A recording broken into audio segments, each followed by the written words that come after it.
Part 2 of What If Zeref Died. But unlike the first one, I'm not going to go over the entire arc, just sum it up, unless it has something to do with Zeref. Now then, let's begin. Team Not So Black is on a job as waiters, and we see Utero talking to her master.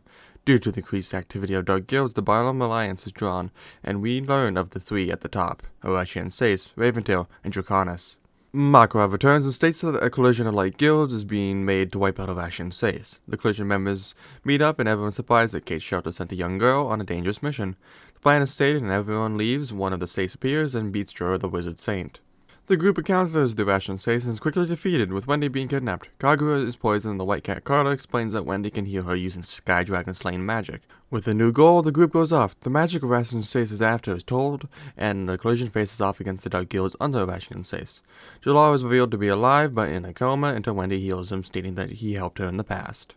Gray and Leon face off against Vaser, with Leon having more skill in devil slaying magic. They beat him quickly, so no crazy Sherry. A recovered Jura encounters Hada, and Wendy heals Kagura. Korba tails Jalal until he finds the seal to Nirvana and leashes it back into the world.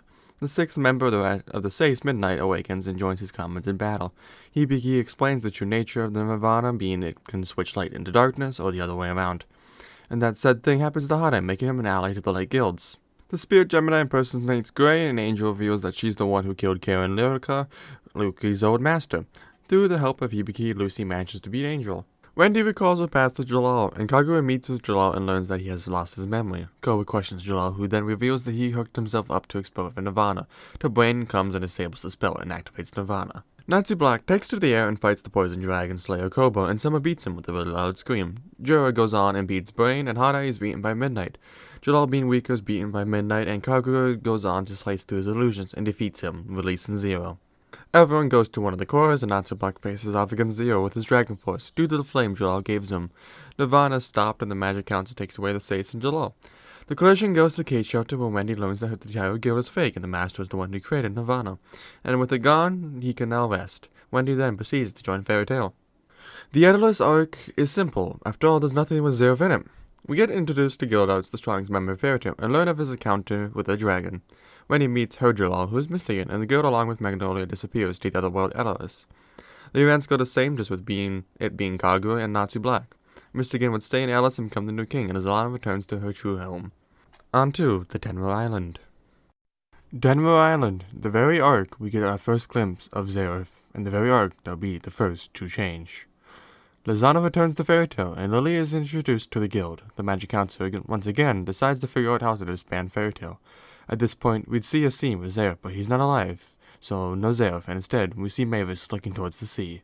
Makarov announces the S-Class trials and who will be participating, and they figure out their teammates. They travel by boat and soon race to reach the island.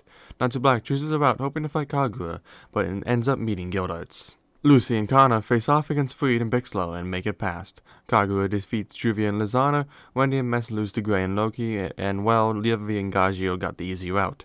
Elfman and Evergreen catch Mira off guard and beat her. Gildarts teaches Natsu Black fear, and Lily and Carl make their way to the island due to suspicions regarding the wizard Mest. The next part of the trial is announced, and the teams go out to find Mavis's grave. The first meeting of Zeref doesn't happen, and I'm not having them meet Mavis due to her fear of hurting them. Instead, Elfman and Evergreen will find a part of the forest that has no life in it. Mess wouldn't have a reaction and just go on about whatever he's talking about, and Util reports to her master, who is revealed to be Ivan, Makov's son, that they're close to the island.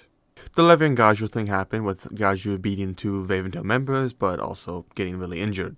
Mess goes on, reveals that he's a member of the Magic Council, and soon witnesses the council ships being destroyed by Azuma.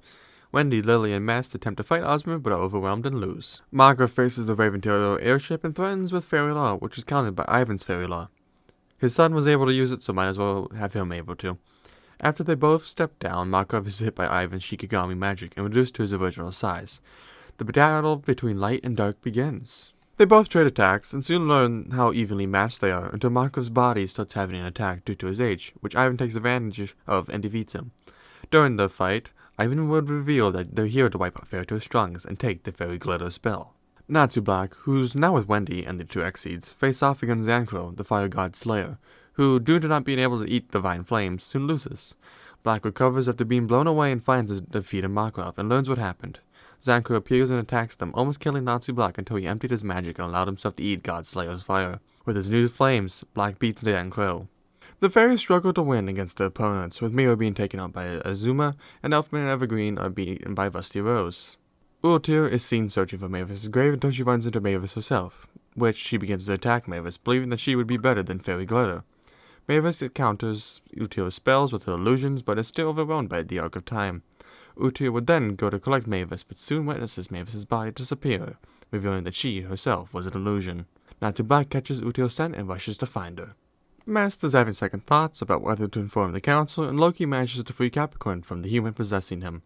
We also learn of human slave magic. Meredy is overwhelming Juvia until she mentions killing Gray, which angers Juvia and powers her up. Lucy and a trapped Natsu tag team beat Kane with a Lucy fireball. Gray finds Ultir and starts tailing her, and Ivan back at his base is speaking to Blue Note, telling him not to join in yet and let everyone else have some fun.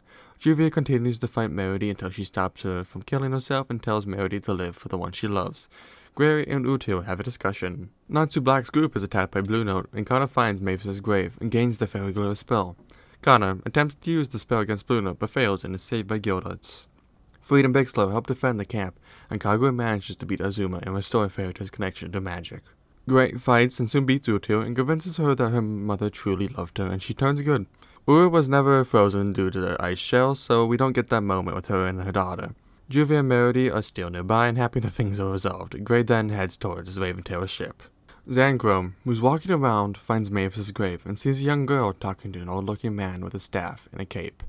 Zanchrome would attack, but goes through the old man before collapsing to the ground and dies from an unknown cause. Well, we know why, clearly due to the death predation, but a more controlled one.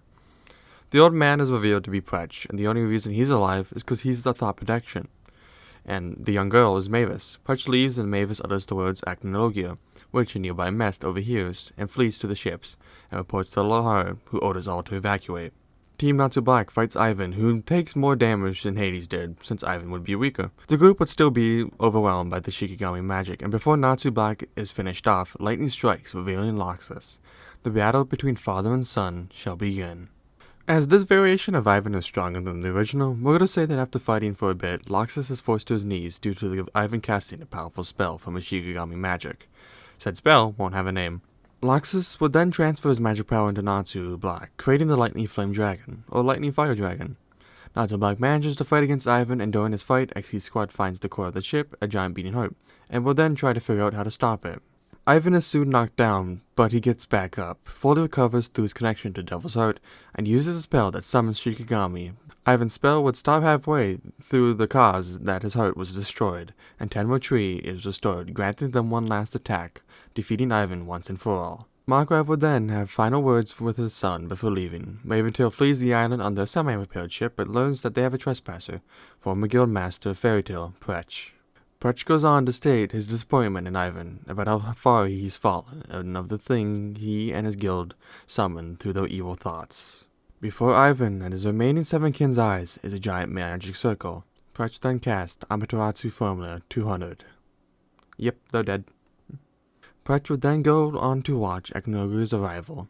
Those events go the same, with Mavis activating Fairy Sphere through the use of her guild members' bonds. I could make it that she uses illusion magic to make it look like the item was destroyed, and not have that whole 7-year time skip, but to keep things correct, I'm saving that for another video. 7 years pass before the Fairy Sphere is released, and well, we know what happens from here. This is the end of part 2 of What Is Zeref Died, which gets less views than my Attack on Titan ones.